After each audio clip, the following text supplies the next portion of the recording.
Hello everyone, welcome back. Today, at the request of one of my viewers, we're going to be looking at the size of the ACSS reticles.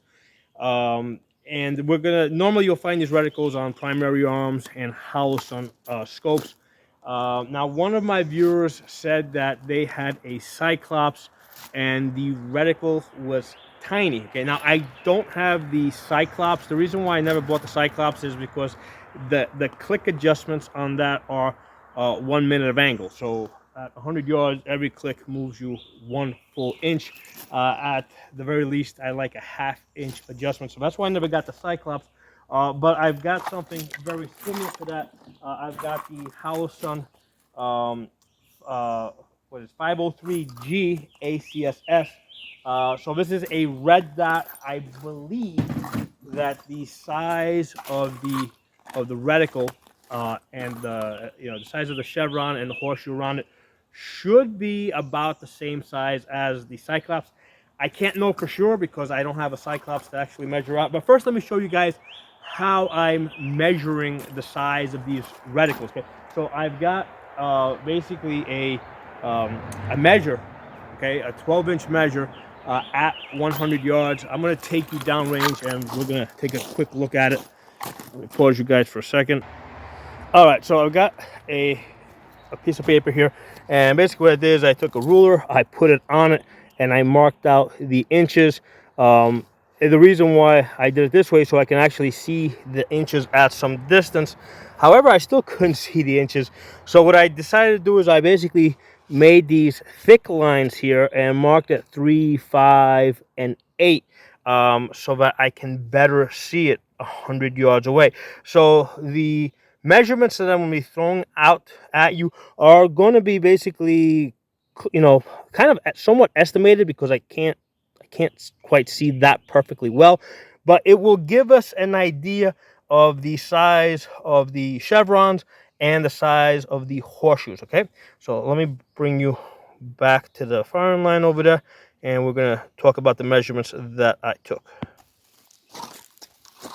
Okay, so first we're going to take a look at this Holosun 503G ACSS, which I think is going to be very close to what my viewer was talking about with the Cyclops. Okay, so when I measured it,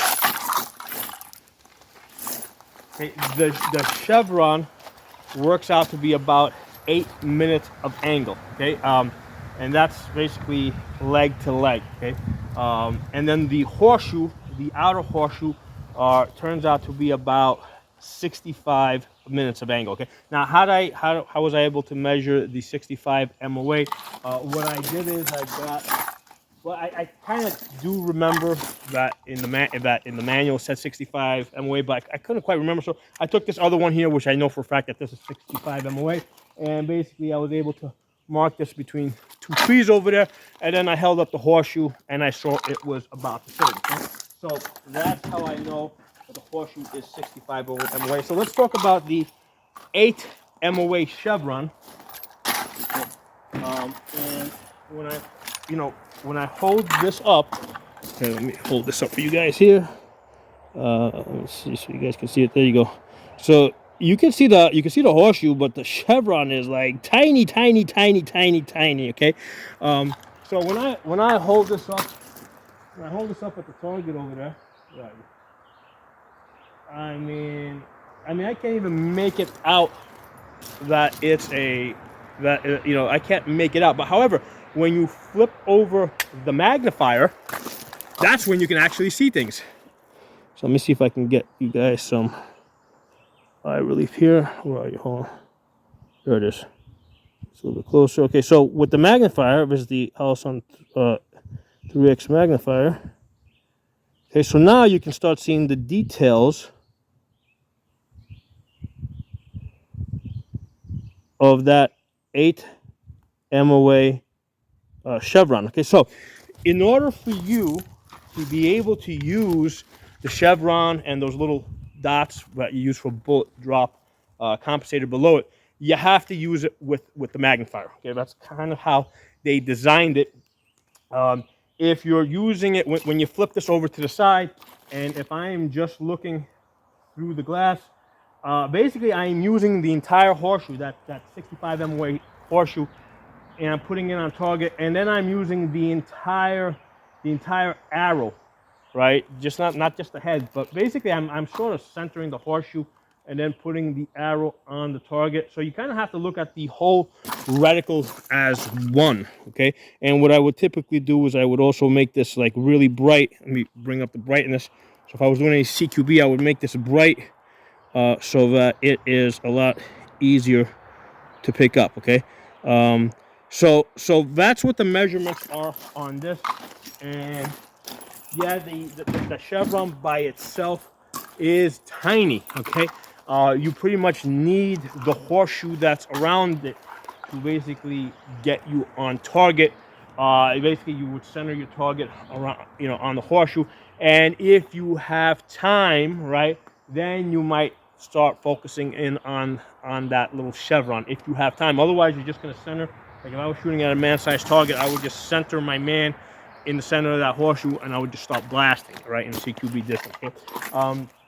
So that's what the 503G is, and that's what I suspect the Cyclops is as well.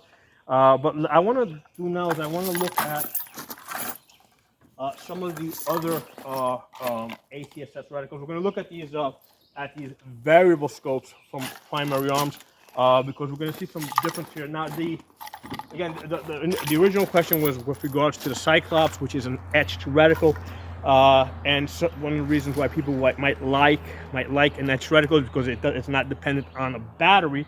So that would be one of the reasons why people would like that. So like I said, the chevron basically needs to work with a magnifier in order for you to see the fine details of the magnifier. The thing with the variable scope is you got the chevron and the magnifier kind of combined into one. Now the benefit of the magnifier of the separate one here is that if I decide I want to lighten this gun up, okay, this is easy to detach, and now I have a very light gun over here. Okay, so let's take a look at these variable scopes. We're going to look at the size of the reticles on these. So this is the Primary Arms M8 Raptor. Now this is a $1,500 scope. So let's talk about some of the measurements I took on this. Okay. So on that M8 Raptor, okay, I believe that's a 1:8 by 24. Okay, so at 100 yards, when I had this in 1x, okay, the size of the chevron was 0. Okay, I could not see it. Now, not because it wasn't there, but because the lines are so thin. Okay, now when I went up to 3x, okay, the chevron is 5 MOA, right?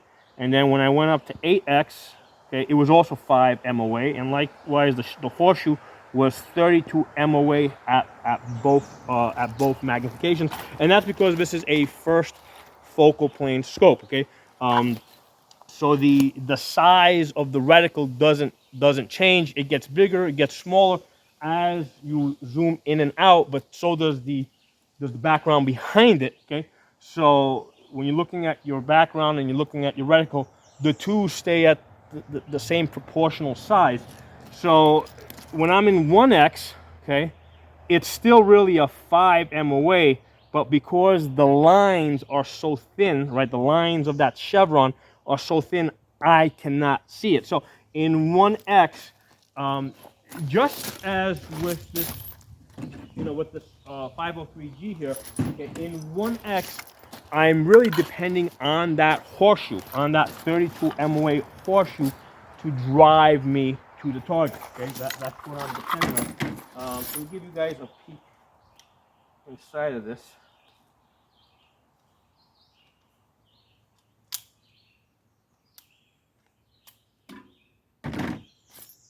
Okay, so in 1 MOA, let me see if I can. Okay, I'm sorry, in 1 power, okay, you can see how that horseshoe, it's there. See, it's there, but it's small. So you see those. So basically, in 1x, this is really a duplex reticle. You see the lines on the outer edge, right? Those 2 lines that come to the center. All right, so that's either, a lot of people refer to as a duplex, which is kind of copied the earlier German 4. So those lines are what kind of guide you to the center so you can find the horseshoe. Okay, and it's not until you zoom in that you start. I'm going to go to a 3 power. It's not until you zoom in. Let's get you back up here. All right, hold on. Yeah. Come on, this side over here. There it is. It's not until you zoom in, like I did right now, where you can start seeing. So that's a 3x, and this is where you can really start seeing the details of the horseshoe. Not even the details, but you can start making out the horseshoe. But when you're in 1 power, it can be even difficult to see that horseshoe in the center. So you kind of have to depend on those thick lines. I kind of wish that they made the lines a little bit thicker towards the center, a little bit more, because that thickness is way out there. I think it would have been better if if they got gradually, like, because you need them thin towards the center in order to be able to see the details, in order to be able to see the details of the measurements of the mill lines. But I think that they could have been a little bit more gradual. Okay, so this scope here is really suited for distance shooting. Okay, you know, out to like maybe 600-700 yards, but it has that capability to come back and in an emergency situation, give you a close distance capability. So this is not a scope that I would ever want to do like any CQB work with. Okay, now it does have illumination, so I can turn up the illumination, in which case you can see the horseshoe a little bit better. It functions, it looks kind of like a 2M-way dot. But this is a scope that you really want it for short distance, for long distance, or not long distance, intermediate distance, right, out to about 600 yards. And if something pops up on your flank that you weren't expecting, you can quickly go down to 1 power, and you can deal with it. Okay. Now, sorry when I had a distraction. So, as I was saying with this scope over here, this is really meant for that intermediary distance, right? From, let's say, 100 yards out to maybe 600 yards. Past 600 yards, I will want more magnification. Inside of 100 yards, quite honestly, I'd prefer a red dot. But I can zoom down to that 1 power, and I can deal with a threat that pops up. However, as you guys saw, even the horseshoe is really small. I'm kind of depending on those lines that come in to be able to, to find the center and get it on target. Okay. Now, one of the things I wanted to tell you is the horseshoe. When you're at 10 yards, which is where those targets are right here, okay, the horseshoe is 6 inches wide. The chevron is non-seeable, right? So it's shrunk down so small you can't see it. So where those targets are over there, the chevron, that horseshoe, is about 6 inches wide. Okay. So now let's talk about this other scope here. Now this is the first one was a first focal plane. This is a second focal plane scope. Okay. So this is the Primary Arms SLX 1-10 by 28 second focal plane. Now this is a cheaper scope. This is like a $500, $550 scope. This is going to be by far the better bargain for most people. Okay. So this is a great scope because it gives you that ability to shoot out, from 100 yards to 600 yards very comfortably.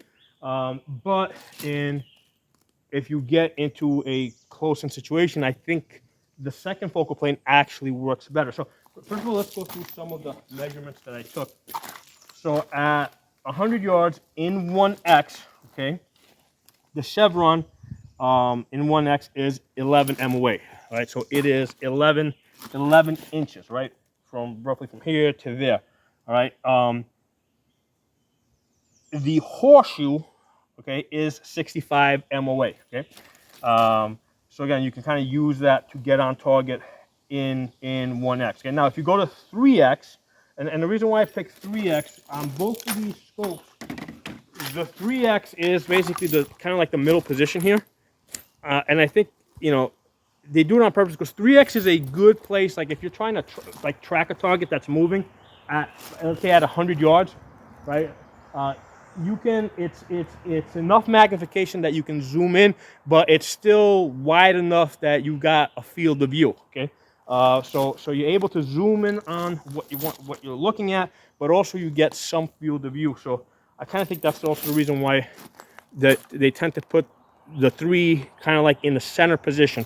So even though this one is a 1 to 8 and this one over here is a 1 to 10, okay, even though there's a 1 to 10, the center position is still the 3, right? Because if I'm tracking something at about 100 yards, that's where I think I want to be in that 3X. Okay? So with this one over here, as I was saying, in 1X, in 1X the chevron is 11 inches at 100 yards. The horseshoe is 65 MOA. In 3X, it is 5 MOA. Okay, so in 3X you're getting 5 inches. The horseshoe is going to be 20 MOA.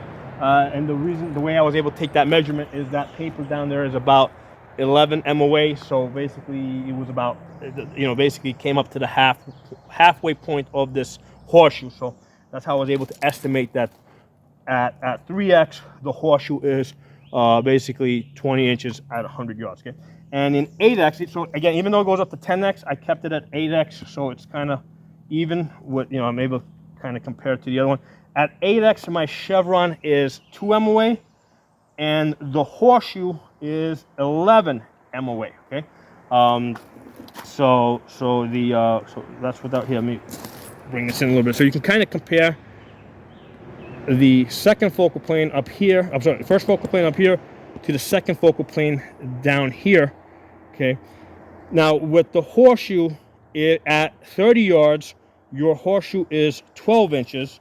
The chevron is 2 inches. So even with the second focal plane, right, when you're at 30 yards where those targets are over there, even with the first focal plane, you couldn't even see it; it was gone. Okay, with this one, it is about 2 inches, which I think is still too small to be usable.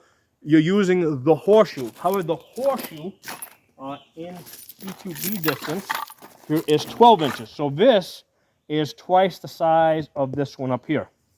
So at the same magnification, 8X, my horseshoe up here with the first focal plane was 6 inches. My horseshoe down here in the second focal plane at 8X is 12 inches at 30 yards. Chevron, again, being 2 inches is basically, you can ignore that. Okay, let me give you guys a close-up of what this is going to look like. Take this one apart.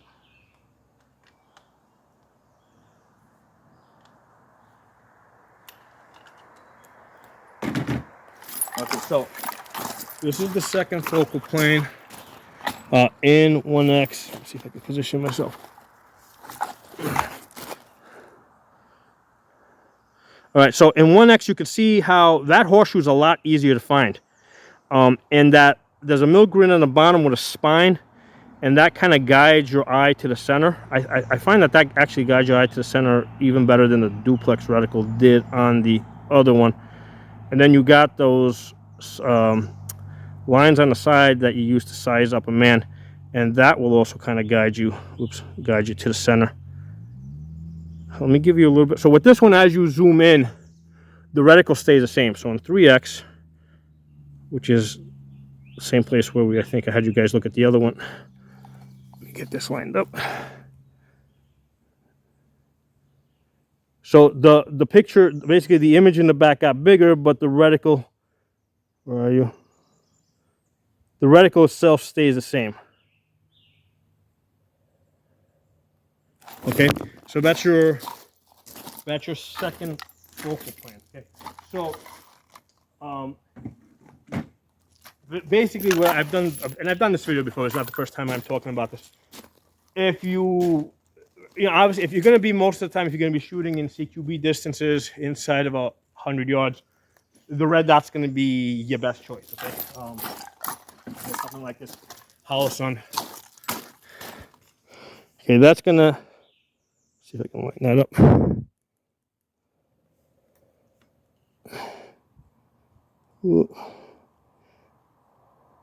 I'm cheating this a little bit because I didn't take off the, there it is. I didn't take off the lower. So that is the easiest to find in CQB distance, okay? But if you're going to be shooting, let's say, if you expect to do a lot of shooting at 200 yards plus, right? If you expect to be working at 200 yards to 600 yard range, you know, or if you expect that, hey, you might not have access to batteries for a long time. So even though that one is battery powered and it has solar backup, you know, if you decide that, hey, you need an etched reticle, okay, which, you know what, for as far as long-term planning, yeah, you definitely want to have some scopes in your collection that are etched, all right, so you're not dependent on the battery. So if you're working with an etched reticle, the second focal plane, right, which is the last one we just saw, I think is going to be the better choice if you expect to do most of your shooting in 10 yards to 200 yards, okay? Because the reticle, which is fixed, is going to be a lot easier to find because it's just bigger. It's going to be a lot easier to find and work with. Okay, so and it also happens to be cheaper. So for most of the people I train, I don't tell them to get a first focal plane scope. I tell them to get this second focal plane scope, but I want it to be one that they can kind of grow into. I want them to have one that, you know, like this one over here. Okay, the benefit of this is, great, you got your horseshoe there, so you can do your CQB work, right? You can move to the targets. But then if you zoom out, okay, now you've got a mill grid in there. Let's see if I can line this up. So now you've got a mill grid in there, so you can actually do like some range estimating and sizing up people. And you got wind, you can take, you know, you can make wind holds at distance. Okay, so the second focal plane scope, I think for most people, is going to give them a lot more options. Okay, it's going to give them the benefit of being able to work better and more easily at close distance. But if it has a mill grid, okay, they'll also be able to do the range estimating, take, you know, mill measurements, do wind holds, lead targets, you know, all that good stuff. So, you know, so that's the stuff that I like. Now, most of the time, if I know that I'm going to be shooting at, let's say, 500 yards, okay, between these two scopes, I prefer to take this one. Okay, that's how it usually works out. I generally prefer to take the first focal plane one, just because when I'm shooting at distance and I'm zoomed all the way out. Okay, let me open this up. Basically what happens, the benefit of the first focal plane scope is that it eliminates information that you don't need. Okay, so with the second focal plane scope, I've got all the information there at all magnifications, and I have to kind of decide what can I use, what I can't use, because the measurements in the second focal plane scope are only good if I am in max magnification. Okay, when I'm in a magnification less than max, all those lines do is at best help guide me to the center. Whereas the lines in this one, they mean something at all magnification. Okay, so if I am shooting at distance, if I know I'm going to be shooting at 500 yards, you know, all day, right? I like using this scope because when I zoom in, it just gives me the information that I need at that distance. And it eliminates all the other information that I don't need, by virtue of the fact that when, you know, you're zooming in on the reticle and you're eliminating stuff that you don't need. Let me just see if I can get you lined up. That's the hardest part with this thing, trying to get it lined up. Okay. So if I'm now in close, I zoom out, right? So it does the same thing. It eliminates information that I don't need, because I don't need to see the details. All I need to see is the duplex lines that guide me to the center, so I can get on target. Okay, so that's the benefit of the first focal plane scope. It eliminates things that you don't need, because I need different information at max magnification, different information at 1 magnification, and by eliminating the stuff, it doesn't clutter the scope. Whereas with the second focal plane, I want all that information in there, right? Like I want the mill grid, you know, and I want to be able to size up a man to see how quickly see how far he is. I want all that information in there, but that's only useful when I'm at max magnification. When I zoom in, the measurements aren't useful, except for the purpose of guiding me to the center, where it kind of is useful. Okay? So that's why I generally tell people go with the cheaper $500, $550 first focal plane scope, but make sure it's got the mill grid. Make sure it's got lines to guide you from all directions, preferably from 4 directions. This one has it from 3. Has it from the bottom, and it has it from the sides coming in. It doesn't have from the top going down, but that's what you want. Okay, so let me also throw out some more information with regards to the reticle sizes. I took a look at the Holosun 507. This is the multi-reticle with the 32 MOA circle. Okay, the 32 MOA circle on this is 32 MOA. I managed to confirm that. But then I also took a look at the 507 ACSS. Okay, so on that one, the chevron on that. Now they quote it as 10 MOA. I think I was able to measure the inside of the legs at 10 MOA. I think the outer legs actually came out to 12 MOA, which is even better because it's easier to get on target. So the outer legs came at 12 MOA, which I like. And then the outer circle is 250 MOA, which again, that I wasn't able to measure. That I just took out of the manual. Now, the interesting, when you're looking at that big circle, right? The ACSS circle. Now, the way this, here, let me come in over here, right? So basically, right, there you go. So there's your circle there, right? So in order, the way this works is when you're fully extended, make this brighter. There you go. So when you're fully extended, so when you come in, you see the full circle, but then as you go out, it kind of disappears. So you're not supposed to see the outer circle. You're only supposed to see the chevron, and the outer edge guides you to the center. However, if you wanted to put this on a rifle, where it would be closer to your face, okay, now you would see the circle, right? So on a rifle, it would look more like that. So the interesting thing is, if you decide to put this on a rifle at 10 yards, that outer circle covers 4 feet. All right. So if you put on a rifle, you can still use, where now that the optic is close to your face. At 10 yards, it's going to be about 4 feet, about that wide. So you can use it to basically center on target, and you can use it that way. So I thought that might be interesting for some of you guys. So lots of information there.